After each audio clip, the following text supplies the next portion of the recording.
बहुत बहुत स्वागत है प्यारे बच्चों आप सभी का आज की इस वीडियो में। और आज की इस वीडियो में हम डिस्कस करेंगे क्लास 11th का आपका हिस्ट्री यानी इतिहास का जो सब्जेक्ट है बच्चों, इसी के सिलेबस के बारे में। और ये सिलेबस फरवरी और मार्च के मंथ में आपके जो फाइनल एग्जाम होने वाले हैं, जिसे आप एनुअल एग्जाम भी कह सकते हो या फिर वार्षिक परीक्षाएं, इसी का ये सिलेबस रहेगा।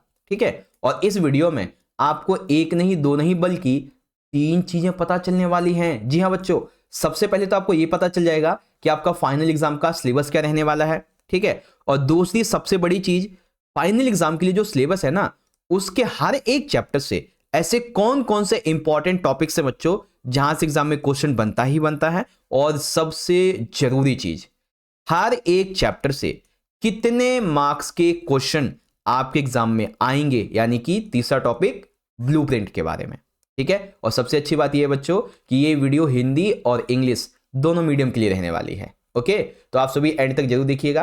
कोई क्वेश्चन डाउट हो तो ये रही ना इंस्टाग्राम की आईडी, फॉलो करके पूछ लेना। और हाँ, मिड टर्म से भी 10 गुना अच्छी तैयारी अगर आप फाइनल एग्जाम की करना चाहते हो, अच्छे नंबर लाना चाहते हो, तो चैनल को सब्सक्राइब करके बेल नोटिफिकेशन को ऑल पे सेट कर देना। और डिस्क्रिप्शन में जो टेलीग्राम ग्रुप का लिंक है 11वीं क्लास का, उसको जरूर ज्वाइन कर लेना। ठीक है, चलो बच्चों शुरुआत करते हैं अपने आज के सिलेबस की। तो सबसे पहले आप अपना जो सिलेबस है उसे यहां पे देख सकते हैं, course structure class 11th history का। इसमें यहां पे यूनिट्स दी हुई हैं, यहां पे आपके चैप्टर के नाम है और इधर चैप्टर की वेटेज दी हुई है ना। तो इसी को हम एक बार अच्छे से समझने का प्रयत्न करते हैं। सबसे पहले हिंदी मीडियम में, तो आप अपनी किताब की जो विषय सूची है ना बच्चों, इसको निकाल लो। निकाल लिया? Very good. अब इस विषय सूची के हिसाब से और सिलेबस के हिसाब से आपको फाइनल एग्जाम के लिए टोटल 7 चैप्टर पढ़ने हैं सर? ओनली 7? जी हाँ, ओनली 7 चैप्टर्स। कौन कौन से? सबसे पहला रहेगा आपका चैप्टर नंबर 1, लेखन कला और शहरी जीवन, यानी कि मेसोपोटामिया। ठीक है, मेसोपोटामिया की जो सभ्यता थी। फिर सेकंड आपका चैप्टर होगा बच्चों, 3 महाद्वीपों में फैला हुआ साम्राज्य, यानी कि रोमन साम्राज्य के बारे में। तीसरा होगा बच्चों यायावर साम्राज्य, यानी कि मंगोल साम्राज्य। फिर चैप्टर नंबर 4 होगा आपका 3 वर्ग। चैप्टर नंबर 5 बदलती हुई सांस्कृतिक परंपराएं। और चैप्टर नंबर 6 होगा आपका मूल्यवासियों का विस्थापन। और चैप्टर 7 आधुनिकीकरण के रास्ते, है ना। इसी को थोड़ा और अच्छे से समझ लेते हैं बच्चों। आपके लिए देखिए यहाँ पे मैंने चैप्टर एक ही बार में लिख दिए अच्छे से। चैप्टर 1 आपका लेखन कला शहरी जीवन होगा, 3 महाद्वीपों में फैला हुआ साम्राज्य, यायावर साम्राज्य, 3 वर्ग, बदलती हुई सांस्कृतिक परंपराएं, मूल्यवासियों का विस्थापन और आधुनिकीकरण के रास्ते। ठीक है, ये सिलेबस है आपका। और इसी सिलेबस को इंग्लिश मीडियम में देखेंगे तो चैप्टर 1 रहेगा आपका writing, city and life. Second आपका चैप्टर होगा an empire across 3 continents. Third होगा आपका नोमैडिक एम्पायर्स का। चैप्टर 4 होगा आपका द 3 ऑर्डर्स। चैप्टर 5 होगा changing culture traditions. Chapter 7 displacing indigenous peoples. और ये तो 6 हो गया ना। 7th ये वाला है पैट्स टू मॉडर्नाइजेशन, है ना। अब जरूरी चीज हमारे लिए आती है बच्चों आपके ब्लूप्रिंट के बारे में, है ना। तो यहाँ पे सिलेबस और ब्लूप्रिंट दोनों एक ही साथ में समझेंगे। सबसे पहले इंग्लिश मीडियम में यहाँ पे देखो, और फिर आप यहाँ पे हिंदी मीडियम में देख सकते हो। देखो आपके ब्लूप्रिंट के हिसाब से, ठीक है, आपका जो सबसे पहला वाला चैप्टर है राइटिंग, सिटी एंड लाइफ, ये आएगा 10 नंबर का। यानी कि सबसे पहला जो चैप्टर है हमारा लेखन कला और शहरी जीवन, इससे 10 नंबर के क्वेश्चन एग्जाम के अंदर पूछे जाएंगे। 10 मार्क्स के क्वेश्चन आएंगे एग्जाम के अंदर। ठीक है, उसके बाद chapter 2 an empire across 3 continents, इससे भी 10 नंबर के क्वेश्चन आएंगे, यानी कि तीनों महाद्वीपों में फैला हुआ साम्राज्य, इससे भी 10 नंबर के क्वेश्चन एग्जाम आएंगे। ठीक है, तीसरा है नोमैडिक एम्पायर्स, इससे भी 10 नंबर के क्वेश्चन आएंगे बच्चों, है ना। तीसरा हो जाएगा यायावर साम्राज्य, तो इससे भी 10 ही मार्क्स के एग्जाम में क्वेश्चन आएंगे। उसके बाद द 3 ऑर्डर्स, इससे भी 10 नंबर के क्वेश्चन आएंगे बच्चों एग्जाम के अंदर। ठीक है, इसमें मैप भी इंक्लूड है और सोर्स बेस्ड हो गए, केस बेस्ड हो गए, सब इसमें आपके इंक्लूड है। फिर है चैप्टर 5 चेंजिंग कल्चर ट्रेडिशंस, इससे भी 10 नंबर के क्वेश्चन आएंगे, बदलती हुई सांस्कृतिक परंपराएं। ठीक है ना, इस प्रकार से। फिर छठा चैप्टर है मूलवासियों का विस्थापन, इससे भी बच्चों 10 नंबर के आपके क्वेश्चन आने वाले हैं। और सबसे आखिर में आधुनिकीकरण के रास्ते। ठीक है, ये सबसे बड़ा चैप्टर है और ज्यादा मार्क्स भी तो कैरी कर रहा है ना, 15 मार्क्स के। ओके, पैथ्स टू मॉडर्नाइजेशन, यहाँ पे आपका 15 नंबर का ये आएगा। ओके बच्चों, तो अगर आप चाहो तो इसका स्क्रीनशॉट ले सकते हो। मैंने आपको हर एक चैप्टर भी बता दिया है, ठीक है, यानी सिलेबस, और साथ ही साथ आपको ब्लूप्रिंट भी समझा दिया है क्या है क्या नहीं, सारी चीजें। ओके। और जहां तक रही बात आपके मैप के लिए बच्चों, तो मैप के लिए हम अलग से वीडियो बना देंगे, ठीक है। अब एक चीज सुनो, आपके जितने भी चैप्टर हैं, ठीक है, हम आपको हर एक चैप्टर के, ठीक है, हिंदी मीडियम में भी और इंग्लिश मीडियम में भी चैप्टर वाइज हम आपको मोस्ट इंपॉर्टेंट क्वेश्चंस करवाएंगे, ठीक है, चैप्टर वाइज इंपॉर्टेंट एमसीक्यूज करवाएंगे, आपके लिए लाइव सेशन अटेंड किए जाएंगे, यहां तक कि फाइनल एग्जाम से पहले पहले हम आपको 10+ मोस्ट इंपॉर्टेंट सैंपल पेपर करवाएंगे बच्चों, और वो भी कंप्लीट सॉल्यूशन के साथ में, यानी कि मिड टर्म से भी 10 गुना अच्छी तैयारी आपके फाइनल एग्जाम की होगी। बस आप चैनल को सब्सक्राइब करके बेल नोटिफिकेशन को ऑल पे ज्वाइन करना, और टेलीग्राम ग्रुप को जरूर ज्वाइन करना, लिंक डिस्क्रिप्शन में है, ठीक है। चलो, तो सिलेबस हो गया, ब्लूप्रिंट हो गया। अब बारी आती है आपके चैप्टर वाइज इंपॉर्टेंट टॉपिक्स की, हिंदी और इंग्लिश दोनों मीडियम में, ठीक है। तो चलो फिर हो जाते हैं शुरू। देखो, चैप्टर नंबर जो 1 है हमारा, लेखन कला और शहरी जीवन, ये बेसिकली बेस्ड है मेसोपोटामिया सभ्यता के बारे में, ठीक है। तो मेसोपोटामिया और उसके भूगोल के बारे में आप इसमें जानेंगे, ओके। उसके बाद आप इसमें देखेंगे शहरीकरण का क्या महत्व है, मेसोपोटामिया के शहरों में जो माल होता था वो कैसे आता था, ठीक है, आवाजाही कैसे होती थी, लेखन कला का विकास कैसे हुआ, लेखन जो प्रणाली है वो क्या है, लेखन प्रणाली का उपयोग कैसे होता है यहाँ पे, साक्षरता कैसी थी, शहरी जीवन कैसा था यहाँ का, ओके। फिर यहाँ का मेसोपोटामिया का जो साउथ का इलाका है, दक्षिणी मेसोपोटामिया, यहाँ पे शहरीकरण कैसे हुआ, मंदिर और राजा के बारे में आप जानेंगे।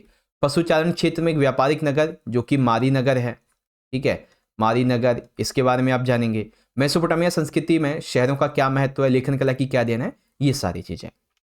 फिर आता है आपका chapter 1 writing city and life, और राइटिंग एंड अर्बन लाइफ या सिटी लाइफ भी कह सकते हो, उसके ये सारे इंपॉर्टेंट टॉपिक्स हैं जिससे एग्जाम में क्वेश्चन बनेगा और पढ़ने हैं। फिर आता है चैप्टर नंबर 2 आपका 3 महाद्वीपों में फैला हुआ साम्राज्य। अब इसमें देखो बेसिकली आपका ये जो पूरा का पूरा चैप्टर है ना, ये बेस्ड है रोमन साम्राज्य पर, ठीक है, किस पर, रोमन साम्राज्य पर, ठीक है, मैं नीचे लिख देता हूं रोमन, ठीक है, रोमन साम्राज्य पे। तो इसमें आप पढ़ेंगे सबसे पहले रोमन साम्राज्य का जो आरंभिक काल है, ठीक है, रोमन साम्राज्य का आरंभिक काल ये कैसा था, 30वीं शताब्दी का जो संकट है बच्चों वो क्या था, रोमन साम्राज्य में लिंग, साक्षरता, संस्कृति कैसी है, रोमन साम्राज्य का आर्थिक विस्तार कैसा था, रोमन साम्राज्य में जो सामाजिक श्रेणियां थी उस पर नियंत्रण कैसे रखा जाता था मजदूरों पे, ठीक है। उसके बाद सामाजिक श्रेणियां वगैरह हो गई, और परावर्ती पुराकाल, ये ज़्यादा इंपॉर्टेंट है और डिफिकल्ट टॉपिक भी है, बट डोंट वरी, जब हम आपको इंपॉर्टेंट क्वेश्चन करवाएंगे ना तो बहुत अच्छे से आपको समझा देंगे, ठीक है, सो डोंट वरी। यहाँ पे देखेंगे chapter 2 an empire across 3 continents, ठीक है, और इसके ये आपके इंपॉर्टेंट टॉपिक्स यहाँ पे हो जाएंगे। चैप्टर नंबर 3 जो कि है यायावर साम्राज्य। अब इसमें बेसिकली हम बात करेंगे मंगोल साम्राज्य के बारे में, ठीक है, किसके बारे में बच्चों, मंगोल साम्राज्य के बारे में, है ना।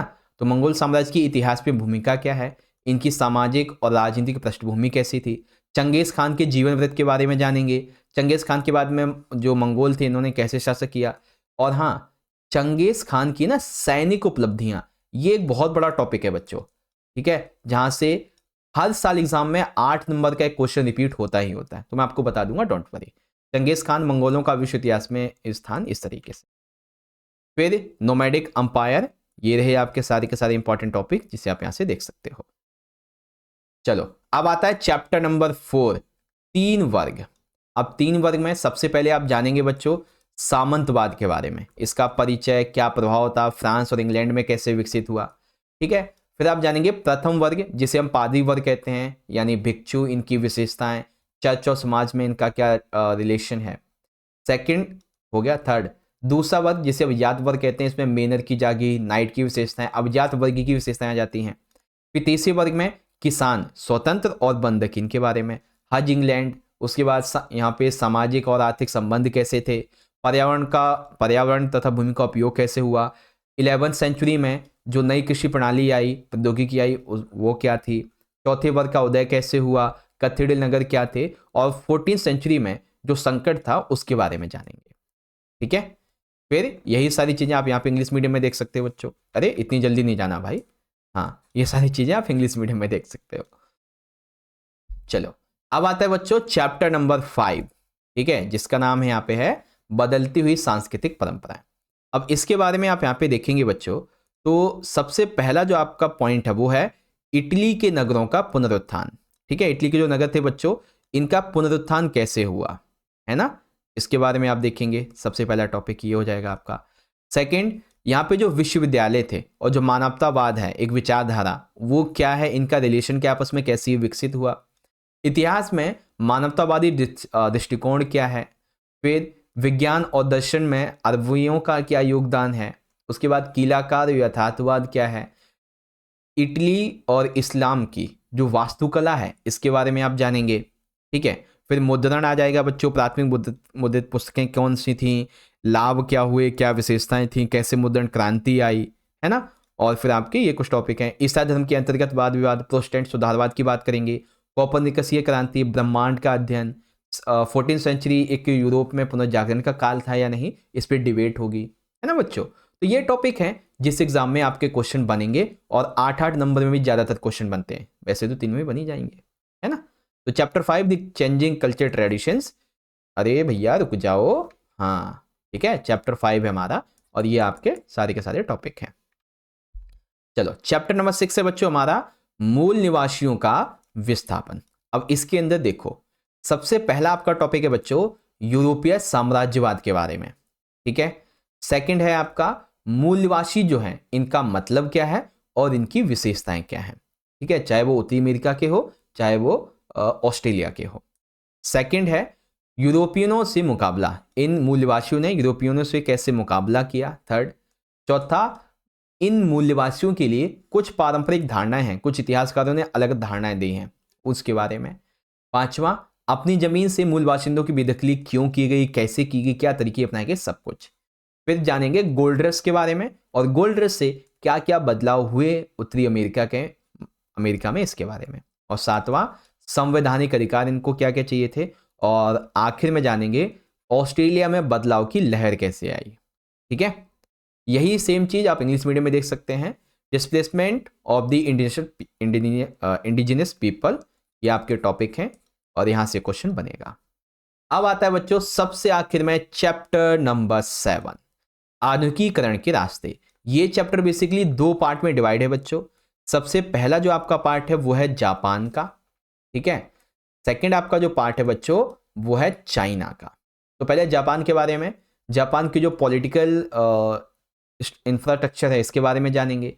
मीजी पुनर्स्थापना क्या थी, मीजियों ने अर्थव्यवस्था का आधुनिकीकरण कैसे किया, और इस दौरान औद्योगिक मजदूरों की क्या विशेषताएं थी, राष्ट्रवाद कैसे आक्रामक हो गया, पश्चिमीकरण और पारंपरिक विकास की जो धारणा है, जापान में रोजमर्रा की जिंदगी कैसी थी, आधुनिकता पे कैसे विजय पाई, और सेकेंड वर्ल्ड वॉर के बाद इसने वैश्विक आर्थिक शक्ति के रूप में कैसे वापसी की, ये जानेंगे। फिर आता है चाइना। तो चाइना में गणतंत्र की स्थापना कैसे हुई, चाइना में साम्यवादी दल का उदय कैसे हुआ, नए जनवाद की स्थापना 1949 से 65 तक, दर्शनों का टकराव 1965 से 1978 तक, और 1978 से शुरू होने वाले सुधार, है ना, ये सब रहेंगे। इसी को इंग्लिश मीडियम में देख लें एक बार। तो पैथ्स टू मॉडर्नाइजेशन, जिसमें सबसे पहले आप जापान के बारे में ये सारे टॉपिक पढ़ेंगे बच्चों, ठीक है। फिर आप पढ़ेंगे चाइना के बारे में ये सारे के सारे टॉपिक्स, ओके। तो इस प्रकार से बच्चों आपका सिलेबस भी पूरा हो गया, इंपॉर्टेंट टॉपिक्स भी हो गए हैं, एंड आई होप सब कुछ आपको समझ में आ गया होगा, ठीक है। तो देखो, आपको सिलेबस भी बता दिया, ब्लूप्रिंट भी बता दिया, इवन चैप्टर वाइज आपके इंपॉर्टेंट टॉपिक्स क्या हैं वो भी आपको बता दिए हैं, ओके। अब आपको ये वीडियो अच्छी लगी है बच्चों, तो आप सभी इस वीडियो को एक प्यारा सा लाइक जरूर कर देना, क्योंकि आपका एक एक लाइक हमें बहुत मोटिवेट करता है ऐसे मेहनत करने के लिए। तो लाइक जरूर करें, अपने सभी दोस्तों में ज़्यादा से ज़्यादा शेयर कीजिएगा, और उन्हें भी बताना फाइनल एग्जाम के लिए तैयारी जस्ट स्मार्ट नॉलेज चैनल पे बहुत अच्छी होने वाली है, मिड टर्म से भी 10 गुना अच्छी तैयारी। बस आपने क्या करना है बच्चों, चैनल को सब्सक्राइब करके बेल नोटिफिकेशन को ऑल पे सेट करके रखिएगा, और डिस्क्रिप्शन में टेलीग्राम ग्रुप का लिंक है 11वीं क्लास का, उसको ज्वाइन कर लेना। बताऊं क्यों?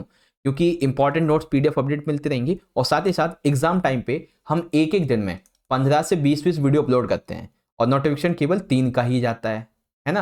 तो इसीलिए इन वीडियोस का लिंक हम यहाँ पे टेलीग्राम पे भेज दिया करेंगे, जिससे कि आपको टेलीग्राम से तो मैसेज मिल ही जाएगा कि वीडियो आ गई है चैनल पे, तो आपसे मिस नहीं होगी एक भी वीडियो। तो जरूर ज्वाइन करना इस लिंक को। चलो बच्चों, मिलते हैं नेक्स्ट सेशन में। तब तक के लिए आप सभी पढ़ते रहो और अपना अच्छे से ख्याल रखिएगा। Wish you very all the best. जय हिंद, जय भारत, वंदे मातरम।